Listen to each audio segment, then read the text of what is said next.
English ബ്രേക്ക്ഫാസ്റ്റിൻ്റെ ഭാഗമായ moist and fluffy scrambled eggs എങ്ങനെ perfect ആയിട്ട് തയ്യാറാക്കാമെന്നതാണ് ഇന്നത്തെ വീഡിയോ. ഇതിൻ്റെ പ്രത്യേകത എന്താണെന്ന് വെച്ചാൽ നമ്മൾ സാധാരണ മുട്ട പൊരിച്ചത് തയ്യാറാക്കും പോലെ ഇത് അത്ര മൊരിച്ചെടുക്കില്ല, ചെറിയ ബ്രൗൺ കളർ പോലും ഉണ്ടാവില്ല, എന്നാൽ നല്ലപോലെ വെന്ത് തന്നെയാണ് എടുക്കുന്നതും. അതായത് കറക്റ്റ് പാകത്തിന് കുക്ക് ചെയ്യണം, കൂടുതലുമില്ല കുറവുമില്ല. അപ്പോൾ എങ്ങനെയാണ് ചെയ്യുന്നതെന്ന് നോക്കാം. അതിനായിട്ട് ഞാനിവിടെ 2 മുട്ടയാണ് എടുക്കുന്നത്. ഇത് ജസ്റ്റ് ഒന്ന് ബീറ്റ് ചെയ്തിട്ട് ഇതിലേക്ക് അല്പം പാൽ കൂടി ചേർത്ത് കൊടുക്കണം. മുട്ട നല്ല ഫ്ലഫി ആയിട്ട് വരാനാണ് നമ്മൾ ഈ പാല് ചേർക്കുന്നത്. അപ്പോൾ ഈ പാല് ഫുൾ ഫാറ്റ് മിൽക്ക് തന്നെയാണ്. അപ്പോൾ ഇത് രണ്ടും കൂടെ ഒന്ന് ബീറ്റ് ചെയ്തെടുക്കാം. വിസ്ക് തന്നെ വേണമെന്നില്ല, ഒരു ഫോർക്ക് ഉപയോഗിച്ച് നല്ലപോലെ ബീറ്റ് ചെയ്തെടുത്താൽ മതി. ഉപ്പും കുരുമുളകും ഒന്നും ഇപ്പം നമ്മളത് മിക്സ് ചെയ്യുന്നതിൻ്റെ കൂടെ ചേർക്കുന്നില്ല. ഇതിങ്ങനെ തന്നെ നമ്മൾ കുക്ക് ചെയ്യാൻ കയറ്റുവാണ്. അപ്പോൾ കുക്ക് ചെയ്യാനായിട്ട് നമ്മളൊരു ചെറിയ നോൺ സ്റ്റിക്ക് പാനാണ് എടുക്കുന്നത്. അതിലേക്ക് 1 ടേബിൾ സ്പൂൺ ബട്ടർ എടുക്കാം. പാൻ ഒന്ന് ചൂടായി തുടങ്ങുമ്പോൾ വേണം ബട്ടർ ഇടാൻ. മീഡിയം ഫ്ലെയിമിലാണ് വെക്കേണ്ടത്. ബട്ടർ ഉരുകിയാൽ ഉടൻ തന്നെ നമ്മൾ മുട്ട ചേർത്ത് കൊടുക്കും. ഈ ചെറിയ തീയിലായിരിക്കണമെന്ന് പറയുന്നത് പ്രത്യേകം ശ്രദ്ധിക്കേണ്ട കാര്യമാണ്. കാരണം വലിയ തീയിലാണെന്നുണ്ടെങ്കിൽ മുട്ട പെട്ടെന്ന് വേവുന്നതായതുകൊണ്ട് ഓവർ കുക്ക് ആകാനുള്ള സാധ്യതയുണ്ട്. നമുക്കിത് മൊരിയാതെ വേണമല്ലോ എടുക്കാൻ.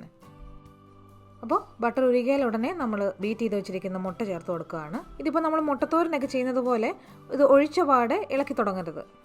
ഏതാനും സെക്കൻഡ്സ് ഒന്ന് വെയിറ്റ് ചെയ്യുക. അടിഭാഗം കുറച്ചൊന്ന് ഫേമായി തുടങ്ങുമ്പോൾ വേണം ഇളക്കി തുടങ്ങാൻ.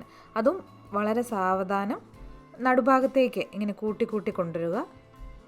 അതായത് കട്ടിയാകുന്നത് നമ്മൾ നടുഭാഗത്തേക്ക് ഇങ്ങനെ കൂട്ടി വെക്കുകയാണ് ആദ്യം. അന്നേരം നടുഭാഗത്തുള്ള വേവാത്ത ഭാഗം ചുറ്റും ഒഴുകി വന്നോളും. അപ്പോൾ ബാക്കിയും കൂടി ഇങ്ങനെ ഫേമായി തുടങ്ങുമ്പോൾ ഇതിങ്ങനെ ചെറുതായിട്ട് മടക്കി തുടങ്ങുക. അങ്ങനെ മുഴുവൻ മുട്ടയും ഇതുപോലെ ഫേം ആകുന്നിടം വരെ മടക്കി കൊടുത്തുകൊണ്ടിരിക്കുക. അങ്ങനെ മുഴുവൻ മുട്ടയും ഫേം ആയി കഴിഞ്ഞാൽ പിന്നെ നമ്മൾ കുക്ക് ചെയ്യരുത്. തീ ഓഫ് ചെയ്യുക. അപ്പോൾ തന്നെ പാനിൽ നിന്നും മാറ്റി വെക്കുക. എന്നിട്ട് ചൂടോടെ തന്നെ ഇതിൻ്റെ മേലേക്ക് നമുക്ക് ആവശ്യത്തിനുള്ള ഉപ്പും കുരുമുളകും വിതറി കൊടുക്കുക. ഇതിൻ്റെ ഒപ്പം ടൊമാറ്റോ കെച്ചപ്പ് കഴിക്കുന്നവരുമുണ്ട്. എന്നാൽ എനിക്ക് കൂടുതൽ ഇഷ്ടം മെക്സിക്കൻ സൽസ കൂട്ടി കഴിക്കാനാണ്. നിങ്ങൾക്കതും ട്രൈ ചെയ്ത് നോക്കാം. അതിൻ്റെ റെസിപ്പി ഞാൻ മറ്റൊരു വീഡിയോ ഷെയർ ചെയ്യാം.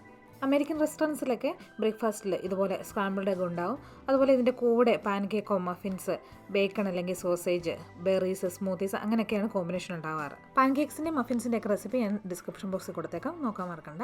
ഇത് കൂടാതെയും ഒരുപാട് കോമ്പിനേഷൻസ് ഉണ്ട്. നിങ്ങൾക്ക് ഇൻട്രസ്റ്റ് ഉണ്ടെങ്കിൽ ഈ വീഡിയോയ്ക്ക് താഴെ കമൻറ്റ് ചെയ്യുക. അത് മുന്നോട്ടുള്ള വീഡിയോകളിൽ ഉൾപ്പെടുത്താം.